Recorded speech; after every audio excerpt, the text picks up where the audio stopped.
Hi all, and welcome to my channel, Fred Makes Things, and our Sewers Club project review video for October 2024. This video is going to be in 4 parts. Part 1 is who is Sewers Club and what came in the box. Part 2 is discussing the project itself. Part 3 is pros, cons, and user error. And then finally, part 4 is just final thoughts and sign off. So, timestamps are on the screen for you in the description box and as chapters in the video. So if you just want to see what the project looks like and you want to skip all of the beginning parts, feel free to do so. I'm going to guess we're going to hit it around the 6 or 7 minute mark because that seems how long it takes me to chat about things. But anyway, for everybody else, or for everybody who's here, I should say, hello and welcome. Hello to the new subscribers, the OG subscribers, and anybody in between. Hello to the people who have just clicked on this video for the first time, and to those who come back and check out certain videos but aren't subscribed. Hello, thanks for clicking, thanks for watching. I appreciate every single one of you. I'm tiny, so I like to see it. I like to see the comments and get the emails and do all of those things. I think it's so great. Yeah, and I guess with all of that being said, if you are new here and you like what I'm doing, do think about subscribing. Primarily unboxings. Wait, no. I'm a primarily crafting and sewing channel. I do some unboxings, some reviews, things like that. So hang out if you would like by subscribing or just watching these videos or doing as you will. However that works out for you. But anyway, yeah, let's just get into part 1. What came in the box? So I did a dedicated unboxing video for this 2 weeks ago, or a week and a half ago, something like that. If that is what you are more concerned about seeing rather than my thoughts on the project, there is a link up here in the upper right hand corner. You're more than welcome to go head over, check that out, and see what you like. It's just an unboxing. It's just me opening it up and talking about what I think the project is going to be like. This is more in-depth, a discussion of the project itself. But in case you don't want to go watch that video, or you want a refresher, or however you want it to be, I do have it all. Everything that I worked on goes back into this box so that we can talk about it. Now, before we do that, we will talk about who Sewers Club is. Sewers Club started out as a monthly subscription box where you get everything that you need to make one sewing project. That's the pattern, the fabric, any kind of fleece or zippers or lining materials, anything like that. It all comes in the box. Includes thread as well. And then for an additional around $10 a month, all the pricing is on the screen for you. You can get a Notions add-on. These things can help you with your sewing project sometimes. Sometimes they're just fun things to have for like your sewing area and space and whatnot. But they are never necessary to complete the project. They are always an add-on. They also have a second box called Stash Builder. If you're curious about what Stash Builder looks like, here's a link to my most recent Stash Builder video. Or unboxing video. Basically, it's just a highly customizable fat quarter bundle box where you can choose colors and styles and how many you want and all of that good stuff. I mentioned both of them because I have coupon codes for you if you would like. Code FRED can save you $12 Canadian on your first project box, and code FRED30 can save you 30% off on your first Stash Builder box. These are affiliate codes, so I do make a small commission if you choose to use them. But if you've been on my channel any amount of time, you know how much I like Sewers Club and how much I enjoy making their projects and buying their things. And if they took the coat away tomorrow, I would still probably talk just as highly about them after as I do now. So yeah, I hope that was quicker than usual. I'm trying to, you know, cut down my intro time. But let's take a look and see what's inside the box. Like I just said, as I work on things, everything goes back into the box. So it's usually a mixed bag of goodies inside. Here you see a whole bunch of trimmed pieces from the project. I have a little tiny bit of foam stabilizer left. Here's the pattern. We'll talk about that when we talk project, I assume. We have our card that tells us what everything is. Our thread that came in this month's box was color 20. It's a Gutermann thread. I had 2 of these spools already, and I used them both up. So now I'm back down to 1 spool, which is nice.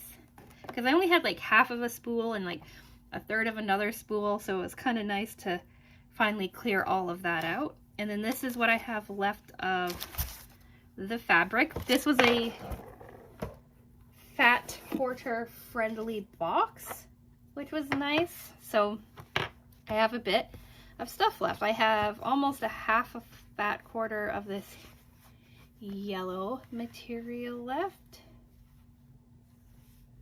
And then I have like a nice chunk of this one left, the green base fabric B. I have a lovely chunk of this fabric A. You needed the exact same amount of fabric A and fabric B, so it makes sense that I have the exact same amount left over of both. I don't have my measuring tape. I found my measuring tape. I had it up here for a while, and then I think the kitten stole it. And now I have no measuring tape again, but decent amounts of sizes. I would say just under a 10 by 10 inches. And then I have a couple of strips of the yellow left as well for the lining fabric. So that is what came in the box. We also got a handmade take. You will see that in the completed project. And these, some of these are like a decent size. I could sew together and like make like some sort of stripped something out of them. It's foam, so it's a little harder to work with, but you know, it's always nice this I'm just gonna throw away, but it's always nice having kind of scrappy kind of stuff like this to like work out your tension on for your sewing machine and all that jazz. So yeah, that is what came inside of this box for the Annie's carry along little pouch, plus a really cool zipper that you will see in part 2. So let's talk part 2. Looking at the project, discussing the project, however you want to think about it. I wonder if I have enough to make a second pouch. Maybe.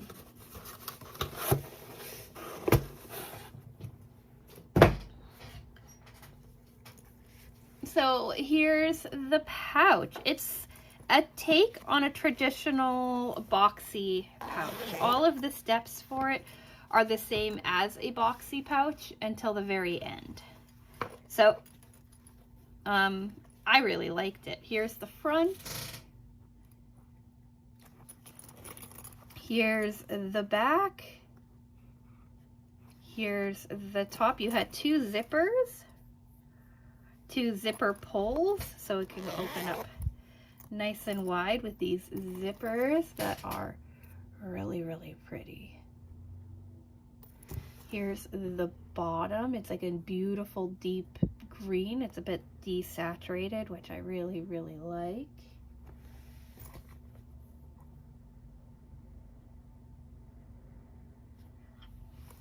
Here's your interior.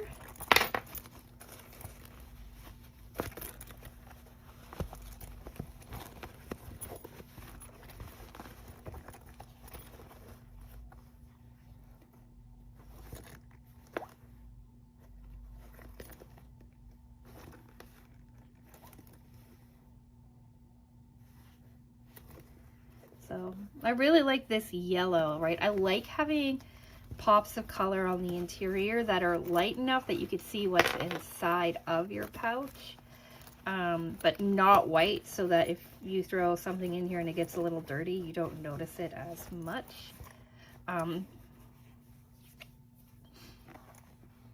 Yeah, they had you do like a standard kind of quilted look on this one, so I did like the masking tape method that I've been using a lot lately on the base, but I kind of got tired of making it, and then I knew that you wouldn't be able to really see the quilting on the white because it's white, so I did these long lines instead that run like up and down, and I think that they kind of turned out cool doing like a dual tight kind of quilted look. I thought about making these tighter, like running another one down the middle. There's a person that I follow on Instagram. I'm going to put her name on the screen for you. And she does that. She does really tight quilting, and I think it looks so pretty. But I was kind of tired and I didn't want to quilt it that way, so I did 2 different types of quilting, and I still think it turned out so cool. So yeah, not a whole lot to show you because it's a pretty straightforward project.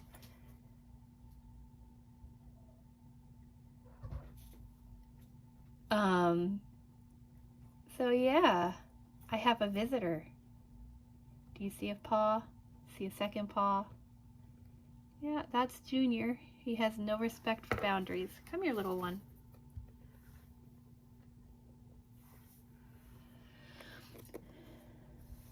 Come here.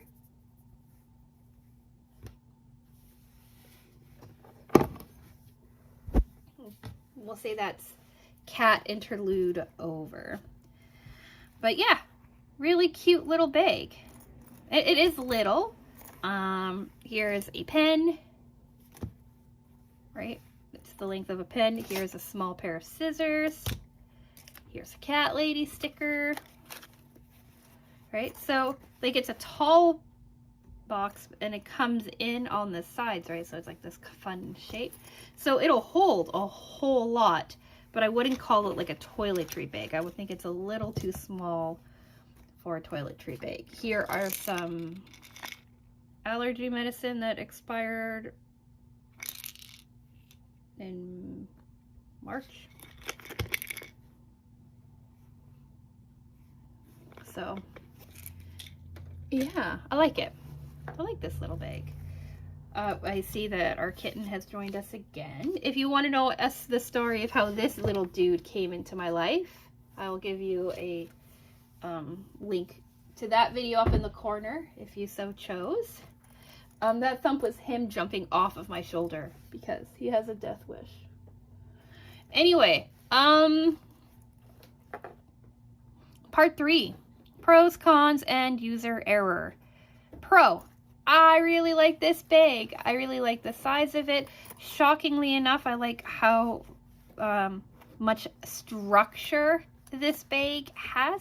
This foam, the foam stabilizer that I really don't like working with, is really starting to grow on me.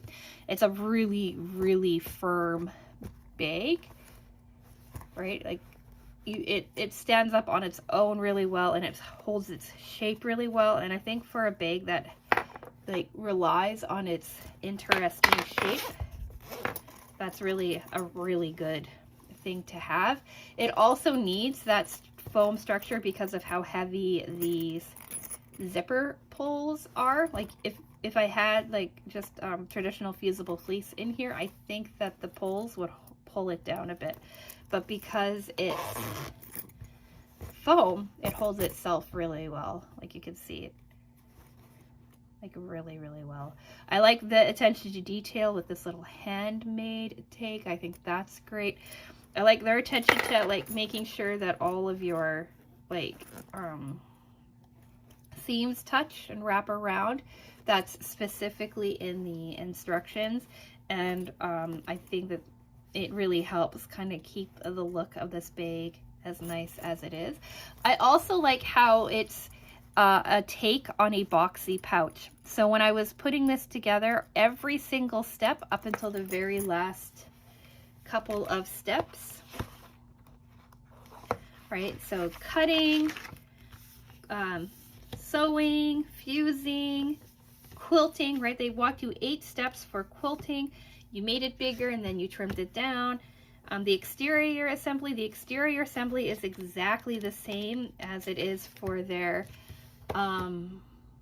Simple Sailor toiletry bag, I think it's called, something like that. I made it years ago, and I make it all the time. It's my favorite pouch pattern. Then they even walk you through the metal bag, the handmade tag thing, right, which is an added bonus, but the zipper is the same as in the boxy pouch. The final assembly is the same as that bag too, all the way up to step 12 of 17. And then in step 12, they show you how you get to make this shape, right? Like the trapezoid kind of shape. And I think that that's so cool that it's like, oh, I know how to make this bag, and oh, now I know how to make it a little bit differently. It's a little bit smaller than the pouch, like the boxy pouch that they made a few years ago, but I think that I could easily apply those ideas to this bag as well and make it look very similar to this. And I really like that. Cons.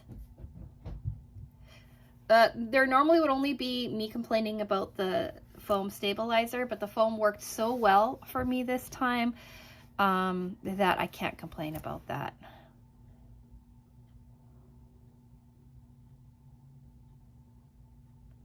Yeah, there are no cons. I can't think of any cons. It came together so nicely, so easily that I really enjoyed making this bag. Like, I really, really enjoyed making it.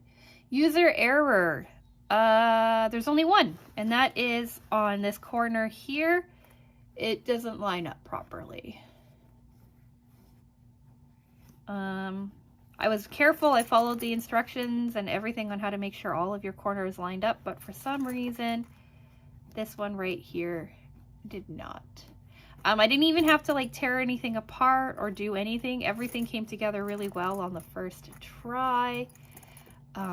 Just this one little corner is giving me issue. So yeah, I really like this fabric for it too. Like, I think their detailing on this, excellent. So yeah, I guess we've got like a pretty short and sweet video for you, which is nice because I'm watching the Sarah Boone trial with Emily D. Baker, and I'm missing part of it to record this, so now I get to go back and eat lunch and make it. So final thoughts. I like this bag. I like everything about this bag. I do wish it was a little bit bigger, but I have plans for it at this size, so I'm happy with that too. I like the double zipper closure kind of detailing, but you could easily get away with doing just one zipper if you chose. I like the fact that it is a boxy pouch kind of reimagined, which I think is really cool too. And I like the colors. I like the detailing. I like everything about this bag. I will make it again, and I will probably try to size up on it and play kind of around with dimensions and stuff like that, which I'm very excited to work with. Yeah, I guess that's it.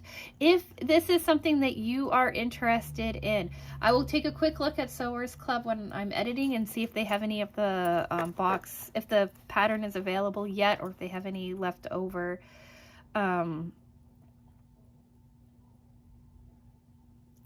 project boxes left. And if they do, I'll put them on the screen for you. They make them available usually towards the end of the month or the beginning of the next month if they have any overstock left. And they keep their patterns available for quite a long time after. Like, I can't think of a time when I went to go look and there wasn't anything. So